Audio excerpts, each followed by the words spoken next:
መጽሐፍ ቅዱስ ላይ የለም። መጽሐፍ ቅዱስ ላይ ማርያም ታማልዳለች ተብሎ አልተጻፈም። ኦኬ በቃ የድንግል ማርያም ምልጃን ትቀበላለህ? አዎ። ጸሎት ሰምታለህ ታውቃለች? ቅድም ያልከው የሎዛ ማርያም። እሺ ማርያም ጸሎት ምልጃዋንስ ትቀበላለህ? አዎ።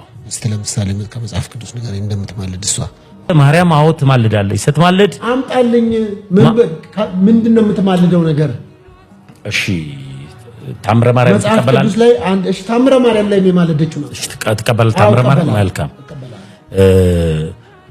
ሌላ ገድላቶችንም ትቀበላለህ? ለአንተ መልስ ልቀበል ያልኩት ለኔ መልስ ሳይሆን ለማመን ነው እንጂ የትም ብዬ ነው ከመጽሐፍ ቅዱስ አልቀበልም። በቃ ከመጽሐፍ ቅዱስ ውጪ ማትቀበል ከሆነ ኦርቶዶክስ ስትሆን እናወራበታለን። ስለዚህ መጽሐፍ ቅዱስ ውስጥ የለም እንዲህ ያለ ነገር። መጽሐፍ ቅዱስ ውስጥማ እኮ ኢየሱስን ብቻ ነው ያስቀመጠው። ጥርሴስ ልማዴ ነው፣ አይኔን አታስቂው።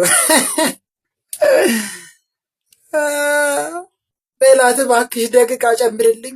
ክፉ ሰው ነህ ሶፊ፣ ክፉ ሰው ነህ። ሰሙ ማሎ መልስ፣ በቀጥታ መልስ።